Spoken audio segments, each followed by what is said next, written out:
Assalamualaikum teman kembar gemoy yang cantik dan ganteng. Jumpa lagi di channel Kembar Gemoy.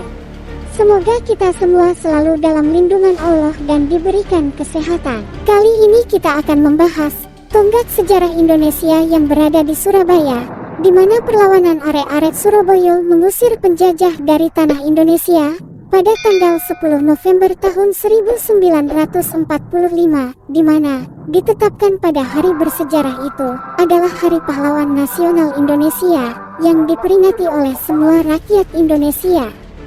Monumen Tugu Pahlawan Surabaya berdiri tepat di depan kantor Gubernur Jawa Timur, tempatnya di bekas gedung Kempetai yang hancur terkena tembakan meriam sekutu dari arah pelabuhan Tanjung Perak. Itu sebabnya dapat kita lihat sekarang di area Tugu, terdapat puing-puing bangunan pondasi yang hancur sampai sekarang masih terlihat. Monumen Tugu ini didirikan atas usulan kepala daerah pada waktu itu, yaitu Bapak Dul Arnowo, kepala daerah kota Surabaya periode tahun 1950 sampai tahun 1952. Ia mengusulkan kepada pemerintah pusat agar didirikan sebuah monumen untuk mengenang peristiwa tanggal 10 November tahun 1945. Pemerintah pusat pun menyambut baik usulan tersebut. Maka, secara resmi didirikanlah Tugu Pahlawan tepat di depan kantor Gubernur Jawa Timur, tepatnya di bekas gedung Kempetai yang hancur. Pada masa pendudukan Jepang di Indonesia sejak 1942, masyarakat Surabaya mengalami penderitaan, baik secara lahiriah maupun batiniah. Propaganda Jepang gencar dilancarkan.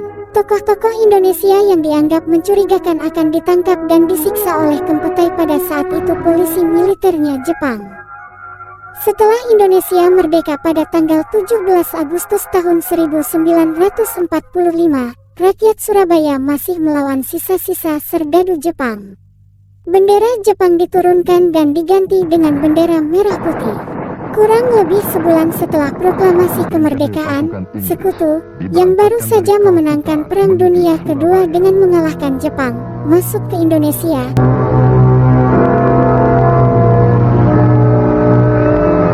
Terlihat pemuda arek-arek Surabaya sedang memperhatikan dan berjaga-jaga di sekitar pelabuhan dan dengan mempergunakan perahu motor sedang mengecek kedatangan pasukan Inggris dengan kapal angkut di pelabuhan Tanjung Perak, Surabaya.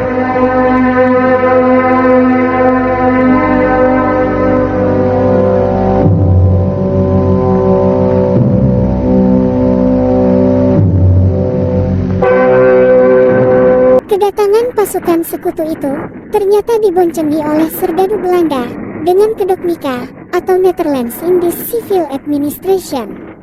Di Surabaya, para tentara Sekutu, termasuk Inggris dan Belanda, bermarkas di Hotel Yamato. Orang-orang Belanda pun mengibarkan bendera mereka di atas hotel tersebut. Hal ini membuat rakyat Surabaya semakin marah. Pada tanggal 19 September tahun 1945, terjadi insiden di Hotel Yamato. Arek-arek Surabaya naik ke lantai atas hotel. Mereka merobek warna biru pada bendera Belanda, sehingga tinggal menyisakan warna merah dan putih yang merupakan warna bendera Indonesia. Sejak itu, terjadi rangkaian polemik antara rakyat Surabaya melawan pasukan Inggris, Belanda, juga sisa-sisa serdadu Jepang. Pada tanggal 1 Oktober tahun 1945, pejuang-pejuang Surabaya menyerbu markas Kempetai dan merampas senjata milik tentara Jepang. Pada tanggal 9 November pagi, pasukan Inggris dengan kekuatan sebesar 1 divisi, baik dari udara, laut maupun di darat, telah dipersiapkan sepenuhnya untuk mengadakan penggempuran terhadap kota Surabaya. Sebaliknya di pihak arek-arek Surabaya pun telah mengantisipasinya, yakni dengan menghimpun seluruh kekuatan yang ada untuk membela tanah tercinta, Indonesia.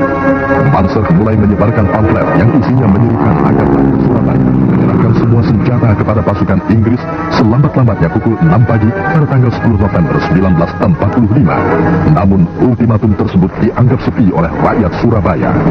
Setelah Inggris berhasil dengan datangnya bala bantuan pasukan dan alat-alat perang, maka Surabaya dibekuk. Maka pada tanggal 10 November 1945 pukul 6.30 pagi hari, Inggris mulai membombardir Surabaya. Inggris menghujani kota Surabaya dengan peluru meriam.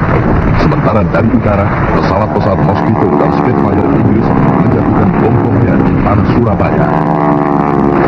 Asap hitam meletup dan kerusakan ini terjadi akibat pemboman Inggris yang bertubi-tubi dan membabi buta di dalam kota Surabaya. Peluru mortir ukuran besar menghujani kota Surabaya. Rakyat Surabaya dengan senjata yang berhasil dirampas dari pasukan Jepang serta senjata yang berhasil diperoleh dari hasil pertempuran 3 hari dengan Inggris mengadakan perlawanan sengit. Mereka yang tidak memperoleh senjata menggunakan bambu-bambu runcing sebagai senjata dan bom-bom botol. Tanggal 10 November kemudian diperingati sebagai Hari Pahlawan oleh seluruh rakyat dan bangsa Indonesia. Berangkat dari peristiwa itulah, sejarah Tugu Pahlawan bermula. Tepatnya pada tahun 1951. Pada tanggal 10 November tahun 1952, dalam peringatan Hari Pahlawan, Presiden Soekarno meresmikan berdirinya Tugu Pahlawan di Surabaya. Tugu Pahlawan melambangkan perjuangan arek-arek Surabaya pada tanggal 10 November tahun 1945.